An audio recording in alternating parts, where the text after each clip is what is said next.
Southern California is home to a great deal of fascinating history, but there is nowhere quite like the Naval Weapons Station in Seal Beach. From native cultures to native plants, from the Department of Defense to the exploration of space, from agriculture to wildlife, the footprints and signposts from the past are everywhere.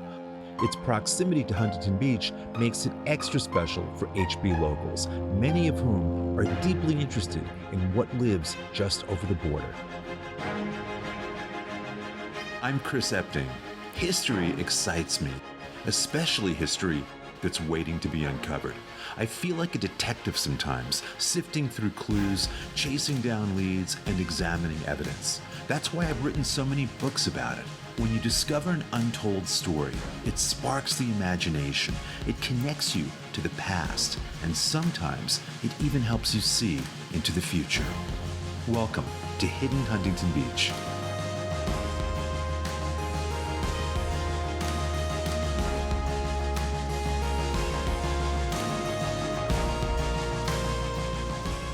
It's really exciting to finally be on base after years of driving past it, wondering what it's like. Talk about why we're here and what's here. One of the aspects of the partnership between the Navy, the National Wildlife Refuge System, and the Friends was that they gave us this building and this section of land to use as headquarters for the National Wildlife Refuge. And you're with the Friends of the Seal Beach National Wildlife Refuge, which is a very important organization. So how does the relationship work? Well, it's a partnership between the Friends, the National Wildlife Refuge, and the Navy. And we are on Navy land, but we have a National Wildlife Refuge completely within the base, which is very, very unusual. And I don't think people at Huntington Beach are aware of what's back here and what the opportunities are to come back and enjoy what's here either. So I'm anxious to hear how people can get involved. Well, the best way people can get involved is by coming on one of our monthly tours. And when do those happen exactly? The Friends offer those on the last Saturday of every month. They can call the refuge and get on the list. There is a security process that is very important because they are coming on the Navy base, so we have to get early registration. People are vetted through the security system. The way our tour works is we bring the people on the base, we meet here in our headquarters and have a film, and then they do a walking tour with stations along the way with experts on birds, the wildlife in the area, a display about the impact of trash on the refuge, which is really So it's educational, it's informative, it's entertaining. Right. What are we going to experience right around the visitor center here? What's just outside the doors? The main thing you're going to see is the pride and joy of the Friends, and that's our native plant garden. One of the first efforts that was made by the Friends was to put plants just around the building here. And then we worked with the Navy and got permission to plant the entire site. And as part of the visitors' experience, they will have a tour of the garden with an emphasis on telling which plants the Indians used when they were living here and how they used them in their diet and their life. You've been with the Friends for how long? I've been with the Friends for 20 years. And you were honored recently, right? Yes, the Friends Group received a national award for the outstanding Friends Group in the entire United States. And it's mostly because during the pandemic and after, we didn't have a refuge manager, and the Friends stepped up and took over a lot of the responsibilities of that and maintained the garden and the area. We've added a plant nursery where we're growing our own plants, and that's also part of the tour. Another way people can become involved is to become a volunteer here. A lot of the funding for this garden is actually collected by the Friends who run the Adopt a Highway program. Oh, really? They've adopted a segment of highway right over the PCH that they clean in exchange for funds from Caltrans. Mac, this really is a hidden gem here. This is a natural wonderland. Everyone's adventure who comes here, before we can learn really the hidden history, starts here. Talk about where we're standing right now. What makes it so beautiful and special? So this is the native plant garden. It's actually not officially National Wildlife Refuge land. That's on the other side of the highway. This area was set up by the Friends in the late 90s in collaboration with the Navy to kind of make a garden where you can come and you can learn about the individual plants, the different species that are native here, and how to propagate your own, how to make your own garden and kind of keep to the California natives. And this is part of the experience when people come take the tour, they get to come in here and learn these things. Absolutely. This is the first stop on our tour before we move deeper into the refuge. How many species do you think are back here about? I think there's easily 20 or 30 different species. And I know that they've been planting this place for 20 years. Last Wednesday, we planted over 200 California poppies. Wow. So those will be really great next year. And I mean, right now, again, my favorite, the coastal sage is out all over the place. Beautiful. Coastal sunflowers. Absolutely. It's just a stunning time to be here. And there's a Native American component to the story as well, right? That's right, yeah. So a lot of the natives in this area used almost all these plants in some form or another, whether it's the mule fat, the sages, the toya tree. All these plants can either be used medicinally or as food in some way. Just the smell on the air today, there's a little breeze, what comes through, that's the sage, I guess. And how many Absolutely. different kinds of sage are there? I believe there's 4 out here. I believe we have the white sage, the black sage, coastal sage, and electric blue sage. Wow. Yeah. It's amazing. Well, I mean, again, everyone's encouraged to do this. This is a great starting point. But where we're headed now, there are 2 special places, right? Why don't you talk about what's next on our adventure? Yeah, next we're heading into the refuge proper. We're going to take a look at NASA Island and Hog Island. Both of them have a really neat history and a really neat function within the refuge. So this is one of the better viewpoints of the refuge. It's a really great spot where you can come up, you can look for birds, you can look for other wildlife. Gorgeous. And this is where you can see a lot of the rail platforms that are dotted throughout the marsh. What are the rail platforms? So those are platforms that we put out for the Ridgeways Rail. It's one of the endangered species here on the refuge. It provides them a little bit of cover, a place for them to raise their young and get cover from predators during high tide, things like that. So they'll actually float up and down on those 2 sticks and the rails will stay within. Really? Mm-hmm. And do you go out in kayaks or canoes here? How do you sort of survey the area and do these things? We go out on rail surveys and to repair and add new rafts. At any one time, there's 70 to 90 rafts out there. And we'll do that generally at high tide, and we'll wait until the water comes up a bit so we don't have to navigate the channels as much. So it's so unspoiled back here. Absolutely, yeah. The refuge itself is 965 acres, and this really gives you the best vantage to kind of see how big that really is, and how important it is to conserve this area. I could sit here all day, but I know we've got some cool places to visit for some hidden history, so why don't we head out and continue our adventure here? Absolutely.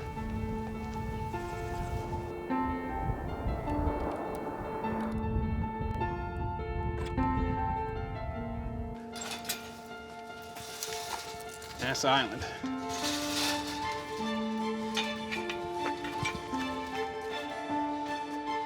Well, I have to tell you, of all the places we've visited on hidden Huntington Beach, this rises automatically to the top of the list. We are on this windswept, circular area. It's about a quarter mile around.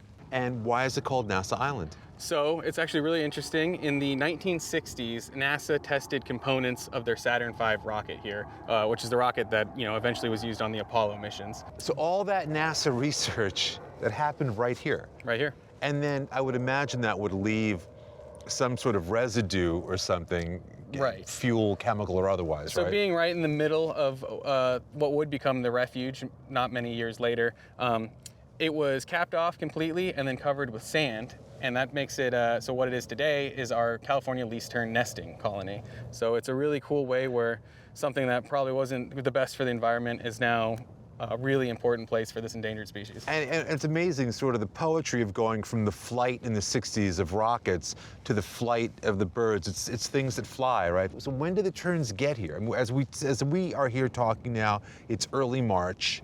And they're going to be here when? So we'll start seeing the terns show up around mid-April, April 15th. And then May is when we'll really, that's the beginning of our nesting season. And they'll nest from May through July. And that's when we're really out here as much as possible with the Eyes on the Colony volunteers, just making sure that we're keeping track of all the nesting birds, looking after nest success, and again, scaring away any predators is a huge deal. Terns are wonderful birds. At the Bolsa Chico wetlands, there's the Tern Island. So again, as part of the Pacific Flyway here, it's important to create these opportunities and refuges for birds to land and do what they do.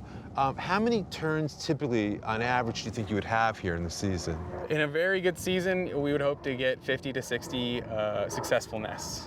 And as we look on the ground here, there are these kind they look like parts of old piping. Well, what are the purposes of these? Right, so this is actually, they serve two purposes. One, they provide a little cover for tern chicks that they can run under if they see a predator or something like that. Wow. And two is it helps our Eyes on the Colony group kind of figure out where nests are. So the Eyes on the Colony are a bunch of volunteers and Friends members who come out here and they keep eyes on the colony. They watch for the terns, they see where they're nesting, and they scare away predators. They're a really important part of the conservation project out here. These help us with as a grid line so we can tell where on the island they're actually nesting. We used to use a lollipop stake, but the ravens and the crows figured that out. And so we stopped doing that, and now we kind of we run on the grid system. Now, this is not part of the tour, so thank you for bringing us in here. Absolutely. I think it's extremely important. I mean, this is probably the most protected California least tern nesting colony on the planet. I mean, it's within the Navy base, and then it's, you can see this fence all around us right in the center of the marsh. So it's really important that, we look after this place and make sure that the terns are looked after as well. I've always wanted to visit Hog Island. Yeah, Hog Island's got a rich history. The only natural place on the marsh that's above the high tide line. And it was originally about a third of this size. The Navy in the 1950s, around then, built a big radio tower here. And you can actually see the arms that stretch out. Those help support the tower. Would those have been man-made, those That's land right. areas? Yes. There's three of them, like three spokes that almost, and so the wiring and the cabling would have held, and the tower would have been right here. That's right. Another piece of kind of, Cold War era history right here. Yeah. We're right off of Edinger near the Sunset Pacific Marina. Why is it called Hog Island? Before the Navy had control of it, when this was more of a farming area. Like in the 1800s. That's right. They would keep their hogs on here. Because right here. This would be the only place that wouldn't be underwater at high tide. So this is where it gets its name. Interesting. But still on a lot of maps, it'll say Hog Island. All of the midden that we see, what do you know about, or what can you share with us about the Native American activity that might have been happening here? Well, again, as one of the only areas that is, safe from the sea level right now, it's been used for centuries. So there is a shell midden on this island. What we're seeing here on the topsoil is not likely to be part of that. That's probably fill from the Navy work. But there is a shell midden here from likely the Gabrielina Tongva tribe.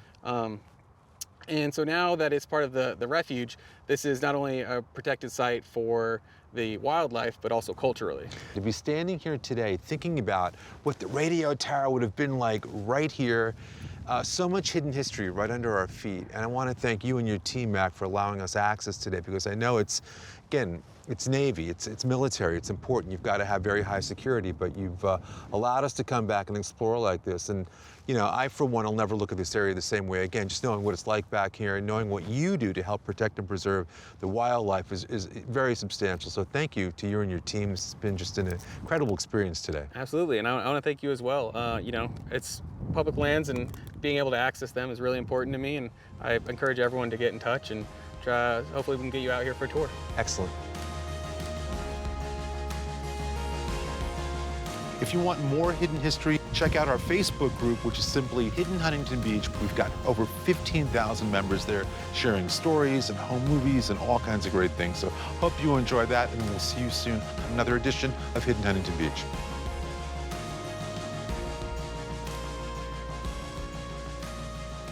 I think there's something very poetic about the fact that on a military base, essentially, the birds are being protected. The birds are being, taken care of. All wildlife is. We've got taxpayer dollars, thankfully, going to keep them safe.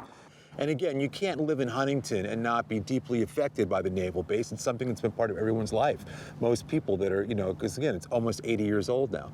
So I think it speaks well to the fact that when it comes to the environment and to preservation and to nature, that these communities hang together, have each other's back, and really work for the common good.